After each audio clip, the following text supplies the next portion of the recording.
All right, welcome back to another episode of the I Love Keap show. I'm Tyler Garnes, your host, and I'm really excited to be here with David Neagle and Steph Tuss.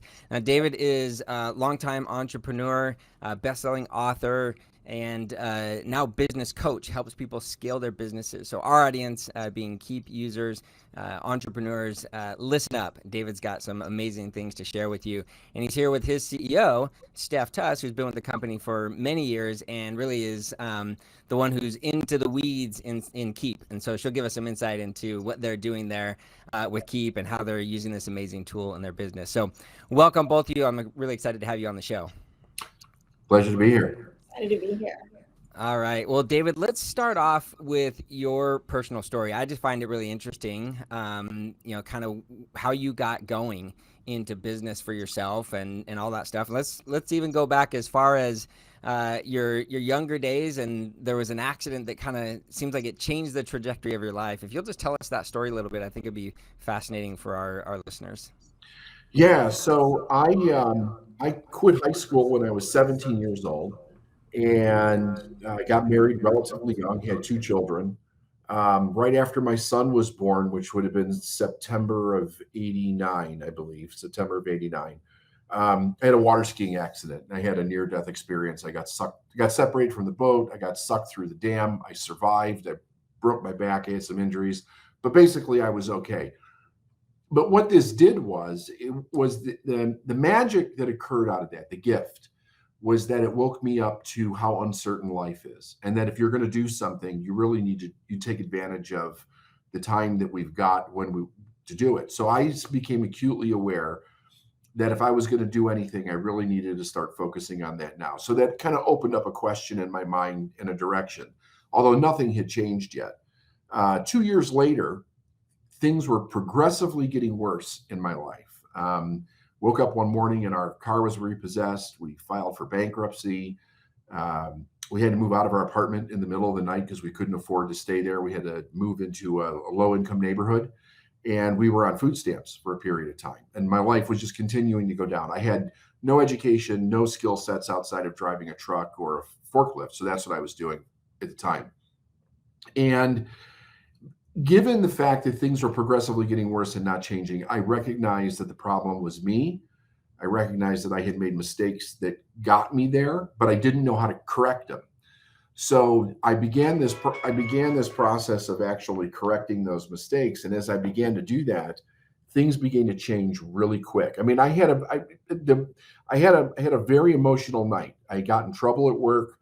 I was exhausted. I was cold. And I'm sitting in the back of a trailer that I was loading food into, and I just burst out crying. And I was asking God to please show me some direction, anything. I would do anything. Just show me how to get out of this situation, because not only did I not know how to get out, I had gotten to the point where I was even asking for help, but nobody could give me any real direction how to get out. I thought I needed to go back to school. And at that time, there was no internet, right? So you had to go back to a physical school. I needed time and money to do that, and I didn't have it. So I started working on myself purely by chance, right? This voice in my head said, David, change your attitude. And I began to work on that. 30 days after I made the decision to do that, my income tripled. And I was so shocked by this happening to me, like this was not supposed to happen. I didn't do anything else that made this happen. Like I didn't go back to school or get an education. And it happened in 30 days after I decided to change my attitude, that I thought, I know that I played a role in this, but I don't know how. I really didn't know how. And everybody else was telling me that I got lucky. So it put me on a path of studying for about 7 years. And I was reading everything I could, going to seminars. I turned my car into a mobile library because I lived 100 miles away from work at the time. So every day I had about 3 to 4 hours to listen to cassette tapes, books on tape, seminars on tape, lectures, that type of thing. And I started educating myself. And slowly but surely, it brought me to the realization, number one, I loved the idea that people could actually change. And I had began just giving advice on the side. People would come up to me and say, how come your life is going so well when it was really terrible? And I would tell them very specific things. Some of them would actually want to change and would want some advice. So I would give them advice, and the ones that use it would change dramatically. Their lives would be like night and day. And I'm like, this is so cool. I want to do this for the rest of my life. I want to help people have the experience that I had. So in 1999, I started a business. And the business was basically just doing self-improvement seminars for business people. And then, of course, that I became a business consultant, and that'll be 24 years this year, by the way. October this year, be 24 years. Never turned around, and we've been growing since then. It's been an unbelievable journey. I have actually an interesting story that you don't know about, and that's when Infusionsoft first started, and the salespeople were going out and speaking to live audiences. My audience was one of the ones that they came to. And I helped them rearrange their stage talk so that people would buy. They were doing stage talks and they really didn't know what they were doing. So I helped them change it so that people were actually buying more in the early days. So it was a lot of fun. It was if you looked at it, it was a great company. That's awesome. What year was that? That had to be. Was it around 2010 stuff? I was going to say 09. Yeah. Or in 09 and 2010, somewhere in there. Yeah, that's great. Yeah, I do remember your name. I was working at Infusionsoft at that time. I was there from 2007 to 2012. But I wasn't involved on that side of things, with the sales and the stage presentations. I was running the marketing team. So, yeah, it's fascinating to hear that side of the story. Yeah. But that was, we wanted to get involved because of the potential of what it had to do. The thing is that everything was changing so rapidly, the way that you acquired clients, dealt with clients, marketed to them, and technology was allowing for so many different applications of presentation and reaching out and responding and stuff. It was the companies that were keeping up with the trends that were most interesting to us. And that's how we ended up getting involved, actually. That's awesome. So tell us, well, let me ask you a little bit more about kind of that story. When people, I find this often with business owners, when business owners look at other business owners that are successful, they often assume, kind of like what you said, they got lucky, or, they're in the right industry, or this success was handed to them on a silver platter or whatever. So I love hearing that you came from a place that wasn't that. You were in dire Totally straits. Yeah. Totally wasn't that. Right. So I love hearing that your kind of the what changed was your attitude, because I'm a big believer as well in that we can create really any success that we want. We just have to get our mind right, and our attitude right, and our vision right, and that kind of stuff. So I'm sure that's part of the coaching that you do, but I'd love to hear from you kind of what are some of the key steps that people should follow if they're feeling stuck like you were and they're wanting to make a change. What are the key steps that they should take? Well, one of the interesting things that I learned along the way was that we're actually always guided, but we don't necessarily pay attention or listen to it. And Hey, David, hold on just a sec. Steph, are you here? Is his audio coming in garbled to you? Super bad. Muted. Weird. Yeah, it's coming in super bad. Yeah, weird. All of a sudden it got weird. I'm not sure if there's something we can do about that. Same thing, right? So you're Say that again. Yeah. No, I was, for a second, I was wondering if we're both on the same internet. So Yeah, no, it's static. It's weird. It shows on my admin screen. It shows like the strength of everyone's internet connection. It shows yours is fine. It actually shows that Steph's is not quite as strong. It's 8 out of 10. Yours is David is 10 out of 10. So I don't think it's that. But something is weird. Am I still calling? Yeah. Yeah. Try, if you'll do this, try getting out of this call and then clicking that link and coming back in. Let's just see if it resets audio. Okay. 1 second.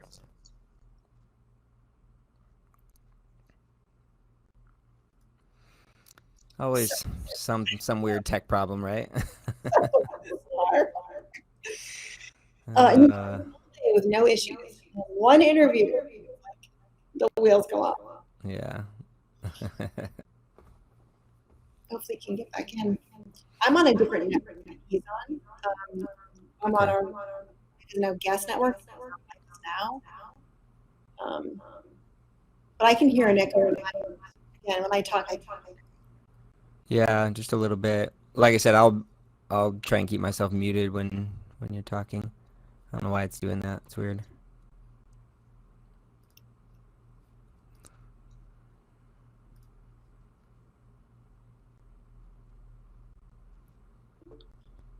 You can get back in. Okay, I think he is here again. All right, let's try that now. Are we better now? Does it sound Yeah. better? Yeah. Okay, good. Good, it worked then. All right. Sounds good to me. No, yeah, I don't think it was your fault. It just some weird things happen. Yeah. Okay, so I was asking you, if someone is stuck in that kind of position where you were at, where they're feeling stuck, they're not sure what to do, they want to make a change. What are the steps you recommend? So, first of all, I want to say that I think that we're all guided. We're all guided into what will ultimately be our purpose. I don't think many people have the understanding of that to start off with. And then when they feel that they want to go in a direction, they're usually very much prevented by the value system that they were raised in. So if you were raised in a middle class value system, that value system is very tightly woven around the idea of certainty and security and trying to make it through life without too much damage. If you're going into business or you're going to be an entrepreneur, the value systems completely contradict each other. So until a person knows that, they don't understand the internal struggle. They have what we call a value conflict that they're butting up against all the time. I think they have to be willing to drop the idea of certainty and go after what it is that they truly want as a first step. And that it starts with a decision. There's nothing else generally shows up for a person until they make a decision to start moving in the direction that they feel pulled to or called into. And then from that process, once they actually do that and step into it, I believe the idea is number one, that they should learn as fast as they can how to control their own thinking. And number two, what skill sets are most necessary for them to basically get through the beginning stages of business, right? So that they can learn what they need to learn. The number one thing that's always my recommendation is a person start to go down some kind of a trajectory of mastering sales, because it's the number one resource that they need. If they can do that, they can keep their head above water while they build the rest of the things and learn what they need to learn. So that's where we start with people. If they have those few introductory skill sets, you can basically help get them anywhere. Yeah, that's awesome. I appreciate that. So you've been ultra successful. You've worked with Tony Robbins, Bob Proctor, a bunch of these big names, very, very successful people.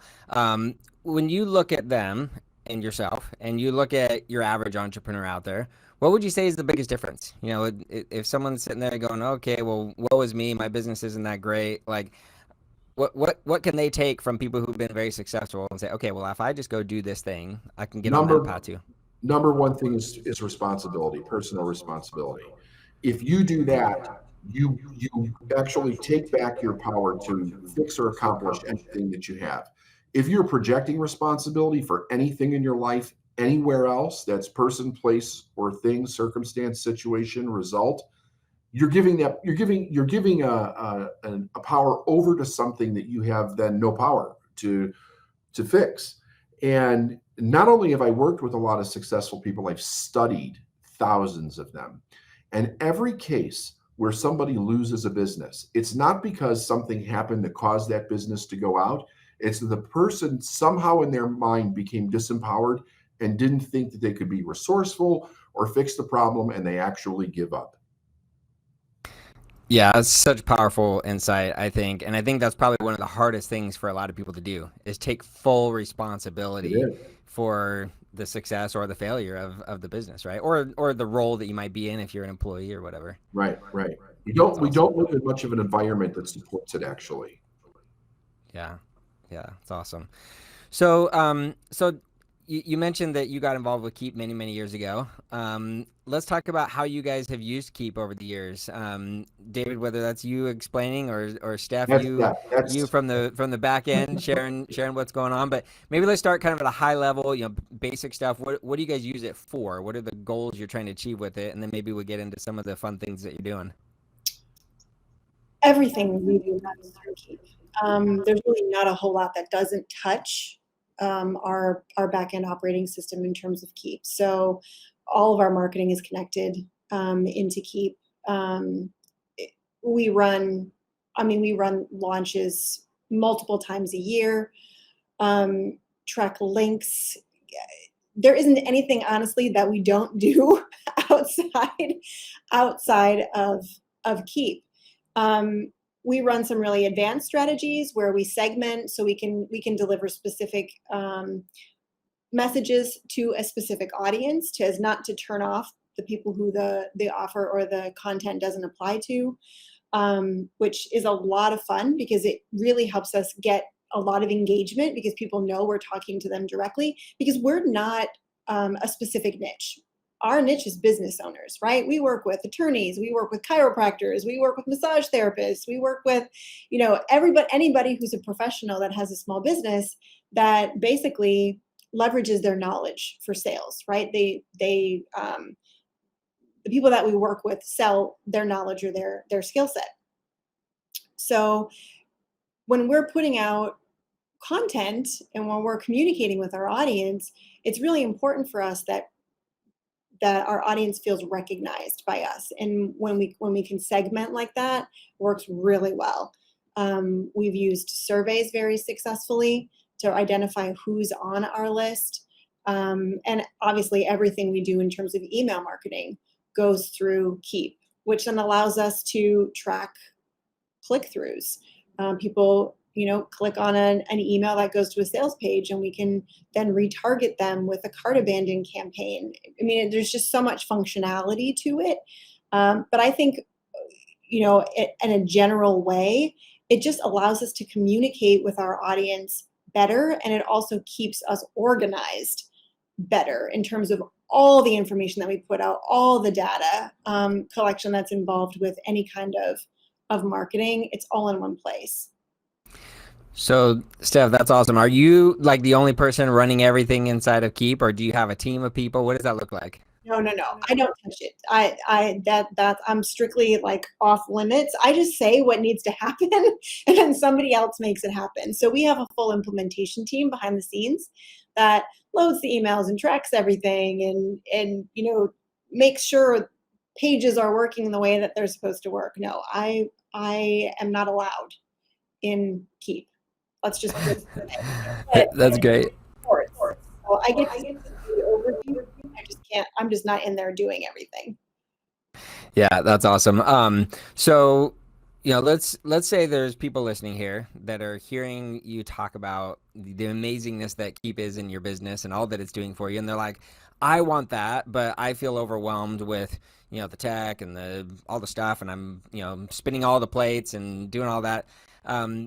Talk to us about how you guys got to the point where you've mastered Keap. I always say to people, look, you need to get to the point where you can bend Keap to your will, right? And you really can. You can make it do whatever you want, but you got to get to that point. So how do you get there? So I think the problem is that most entrepreneurs feel like they need to do everything themselves. They have, like David talked about, a value conflict with that it's okay for business to be easy. They find value in actually working harder. So they have their hands in everything and feel like they have to figure everything out.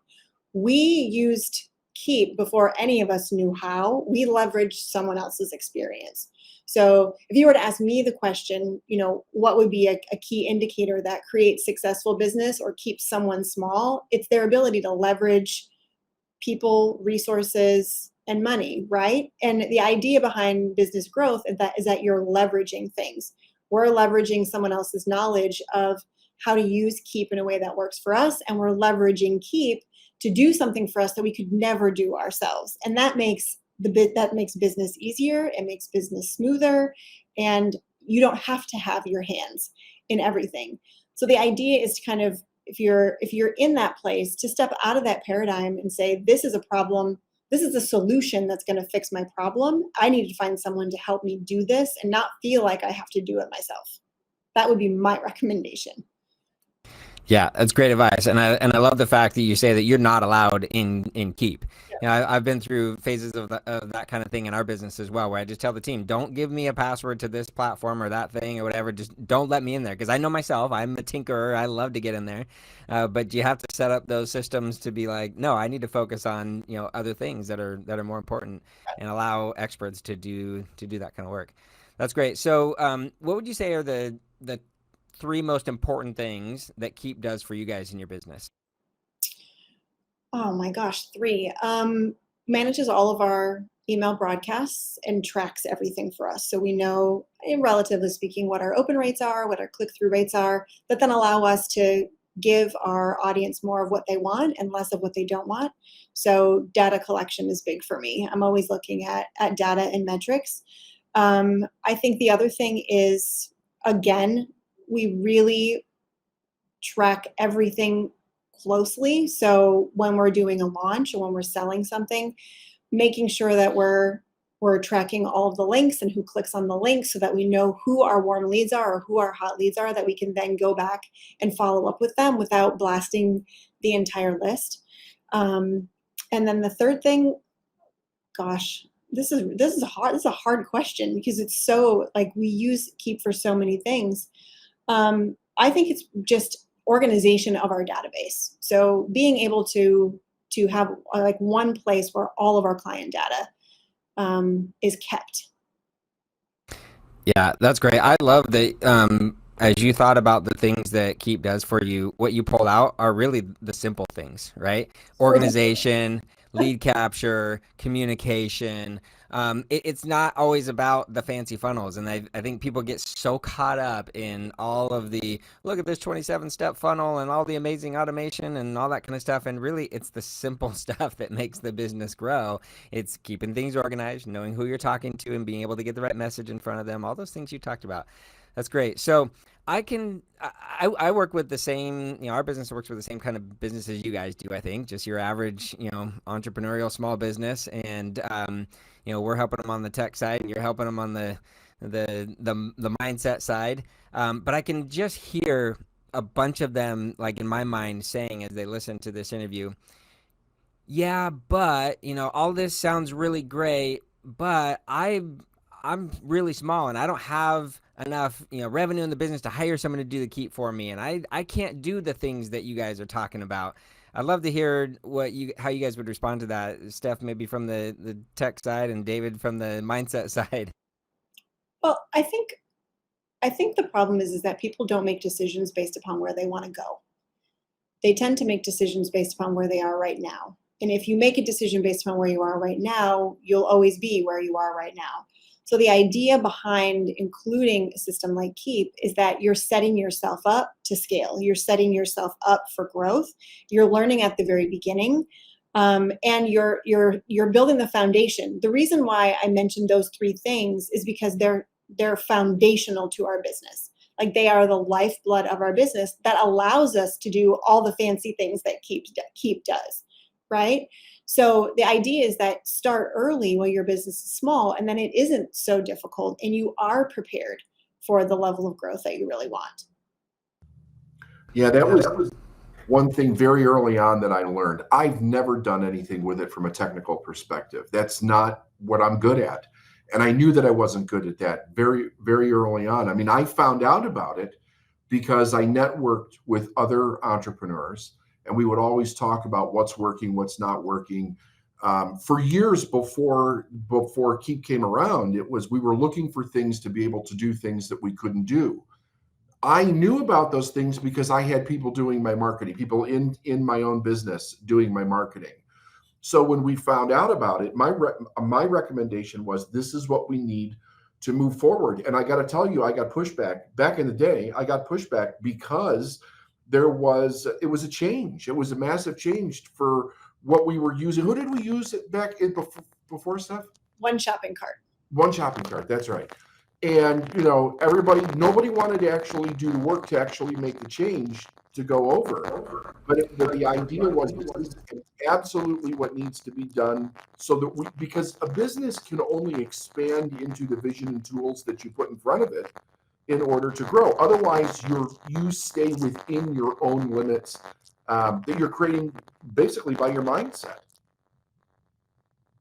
Yeah, that's awesome. I love that. We're getting a little bit of garbled in your audio again, but we'll see if it cleans up here. I think we're coming towards the end of this anyways. Is there anything else that you guys want to make sure we talk about? I want to give you guys an opportunity to kind of talk about your business and invite people to go get on your list and that kind of stuff. Anything we should talk about before we get there? I don't think so, unless you think there's something that would be helpful. No, I think this has been great so far. Yeah, let's jump right to that point then. Well, thank you both for spending some time with us today. I think what you guys do is extremely valuable. Like I said, we work with a very similar audience, and we're working with small business owners, trying to help them grow. We help them with the tech and the marketing. You guys, I think, help them with a really, really important piece of this, though. So tell us about how people can find you guys, what they should look for, and how they know if they're a good fit for what you guys do. So we are located at www.davidneagle.com. That's Neagle. You're right. We do share an audience. We work with small business owners. We really love consulting with businesses who have hit a specific level in business and just feel really stuck. Like it's not a strategy issue anymore. It's an internal issue that needs to be addressed, and then the strategy gets brought in based on what the internal issue is. We have a fantastic podcast called the Successful Mind Podcast, where we talk about everything from business mindset, wealth mindset, leadership, marketing strategy, you name it. If it's related to business, we're talking about it or have talked about it. I think we have 531 episodes now. So that's another place where you can find us and get some more information. That's awesome. Well, thank you both so much. Really appreciate you being on the podcast today. Thanks for having us. All right. Well, we'll go ahead and trim it there then. Thanks. Yeah, and I'll put show notes and links to your sites and your podcast and everything. Is the podcast on like all the different platforms, or is it just? Yeah, it's on everything. Yeah. Cool. Yeah. We'll put that out there, and once it's published, I'll get it over to Tia, I guess, and she'll know what to do with it, and then we'll send it out to our list as well. That'd be great. Thank you. Cool. You guys are great. I really appreciate it. I'm interested in looking into what you guys offer for myself. We've gone through our own ups and downs and challenges, and I've had executive coaches in the past, and this last year I haven't. And I'm kind of on the path to really start growing again. We kind of put the brakes on it about a year ago. Things were getting a little wobbly, and I just decided I didn't want to deal with it. Like you said, it's all about the attitude and mindset. And so we kind of just stalled for the last 10 months or so, and now I'm anxious to get ramping up again. So I'll head to the website myself and take a look, and maybe we'll be talking again soon. That'd be great. Sounds great. All right. Well, thank you guys. We'll talk to you soon. Okay, bye for now. Bye-bye.